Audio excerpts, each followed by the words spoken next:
Okay, maraming hindi nakakakita ng Atome app dun sa Play Store nila. Kasi tayong mga OFW, usually kasi kung nasaang bansa tayo, dun nakaset yung Play Store natin. Available lang kasi yung Atome app sa Philippine Play Store. So ano ba yung mga options para ma-install natin yung Atome app and makagawa na tayo ng Atome account? Umpisahan na natin. Disclaimer lang, bali may risk involved na maging infected yung phone mo ng virus dahil mag-install tayo ng app na wala sa Play Store.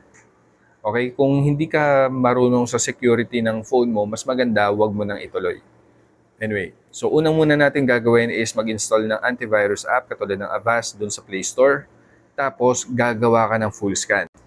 Pagbukas mo ng Avast app, ayan, may mga permissions lang na lilitaw, i-allow lang natin yon. Tapos magfo-full scan tayo. Or pwede natin itap yung scan now. Pag nakapag-full scan na tayo, so magbukas lang tayo ng Google Chrome. Tapos punta tayo sa google.com, i-search natin APK Pure Atome. Tapos i-open natin yung link na to. Maglo-load lang yung page na to, i-swipe up mo sa ilalim. Ang hanapin natin is ito, download APK. Pag nag-load yung isa pang page, i-swipe up mo lang ulit. Ang hanapin natin dyan is download APK na may 72 MB. Tapos, i-swipe down mo na lang mula sa notification mo, i-check mo kung natapos na yung download, tapos install mo na.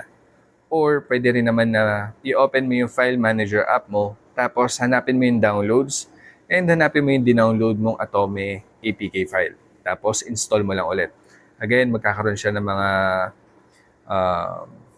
warnings dahil nga mag-install ka ng app na hindi galing sa Play Store. So, may risk involved yun na baka mamaya yung dinownload mong APK file is infected siya ng malware or virus. Pag na-install mo na yung Atome app, buksan mo ulit yung Avast app mo, mag-full scan ka ulit. Actually, maliban dito, meron pa siyang deep scan. Mas maganda, gawin mo yung deep scan. Pag wala nakitang malware or virus, maganda yung nag-result dito sa scan, pwede mo nang panoorin yung video 39 kung paano mag-apply ng Atome card.